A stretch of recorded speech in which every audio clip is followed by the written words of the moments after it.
바울은 빌립보서를 마무리하면서 아주 중요한 몇 가지 권면을 하게 됩니다. 본격적인 권면을 하기 전에 가장 먼저 교회 리더라고 말할 수 있는 유오디아와 순두계에게 주 안에서 같은 마음을 품으라고 말합니다. 여러분, 2절에 나오는 이 권면을 잘 살펴보면 굉장히 직접적인 권면입니다. 이렇게 직접적으로 바울이 교회 리더자들에게 권면하는 이유는 같은 마음을 품는 것이 교회 리더들에게 매우 중요하기 때문일 것입니다.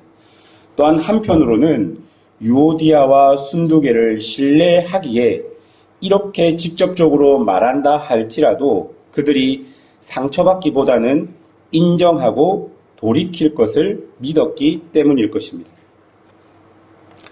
유오디아와 순두계는 교회를 위해서 헌신하고 복음을 위해서 바울과 함께 멍에를 같이 한 바울의 동역자들입니다. 그러니까 그들은 교회 안에서 문제를 많이 일으키는 자들이 아니라 오히려 성실하며 신실한 자들이었습니다.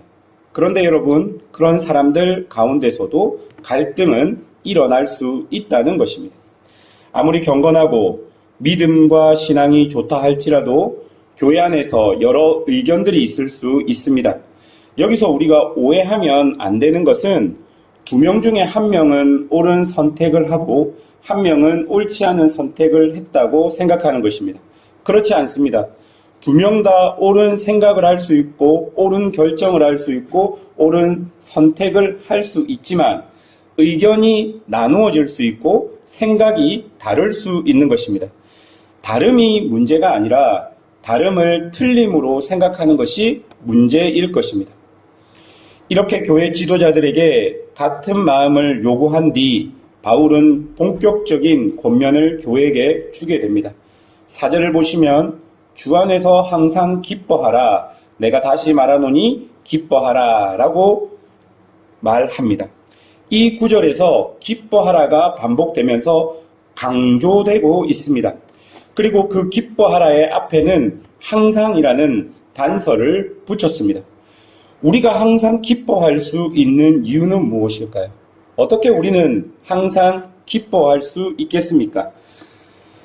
6절, 7절이 그 방법과 이유들을 말해줍니다. 6절, 7절을 보면 아무것도 염려하지 말고 다만 모든 일에 기도와 간구로 너희 구할 것을 감사함으로 하나님께 아뢰라.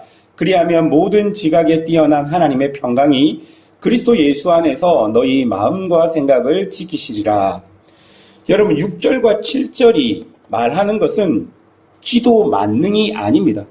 우리는 6절과 7절만 떼놓고 생각한다면 우리가 염려하고 하는 모든 것들을 하나님께 아뢰면 그렇게 기도하면 모든 것을 우리에게 들어주실 거야 라고 오해할 수 있습니다. 그런데 6절, 7절이 말하는 것은 그런 기도 만능이 아닙니다. 기도를 통해서 하나님과 연결됨을 이야기하고 있는 것이죠. 그러니까 내가 항상 기뻐할 수 있는 이유는 기도하면 모든 것이 이루어지기 때문이 아니라 하나님 때문인 것입니다. 상황과 환경을 넘어서는 하나님께서 나와 함께 하시니 내가 감옥에 있어도 혹은 교회가 어려워도 혹은 여러 아픈 상황에서도 하나님과 연결되어 있기 때문에 기뻐할 수 있는 것입니다. 또한 우리가 크게 기뻐할 수 있는 것은 무엇일까요? 10절 이후로 보시면 빌립보 교회가 에바브로디도를 통해서 감옥에 투옥된 바울에게 쓸 것을 보내어 왔다라고 말합니다. 그런데 이렇게 교회가 자신을 도와준 물질 때문에 바울이 기뻐하는 것이 아니라 교회가 복음의 사역에 동참하는, 그러니까 그리스도의 고난에 동참하는 교회가 되었기 때문에 바울이 크게 기뻐한다라고 말하고 있는 것입니다. 사실 바울은 12절과 13절을 보면 모든 상황에 처할 수 있는 일체의 비결을 배웠다라고 말합니다. 그 모든 상황에서 하나님이 주시는 능력으로 자기에게 주어진 모든 장애물과 모든 상황들을 극복할 수 있는 비결을 하나님 안에서 배웠다라고 이야기합니다. 그렇기 때문에 바울이 기뻐하는 이유는 빌립보 교회가 후원한 그 후원 자체가 아니라 그 교회가 교회로서의 태도, 즉 복음의 가치를 알고 그 가치 있는 곳에 동참했기 때문일 것입니다. 그래서 바울은 14절에 너희가 내 괴로움에 참여하였다라고 말합니다. 여러분, 여기서 참여라는 이 단어는 코이노니아라는 단어를 사용합니다. 이 코이노니아는 단순히 바울과 교회가 더 가까워졌다, 더 친근해졌다 라는 의미로 사용하는 말이 아닙니다. 이렇게 생각하면 됩니다. 바울과 하나님이 친밀하고 하나님과 빌립보 교회가 친밀합니다. 그래서 바울과 빌립보 교회가 친밀해진 것을 의미합니다. 그게 바로 코이노니아라는 단어로 표현되고 있습니다. 여러분, 이것은 굉장히 중요한 의미입니다. 내가 어떤 사람과 친밀함이 아니라 나의 친밀한 하나님 때문에 공동체 안에서 각자와 친밀해지는 것이죠. 여러분, 이것이 무엇이냐면요, 2절에 바울이 그 교회 리더들에게 이야기했던 주 안에서 같은 마음을 품는 방법입니다. 여러분, 교회 안에서 우리가 하나 되는 방법은 내가 저 사람을 이해하고 저 사람을 단순히 간용하는 그런 세상적인 방법이 아닙니다. 저 사람의 허물을 내가 덮어주는 그런 세상적인 방법으로 교회는 하나 될 수 없습니다.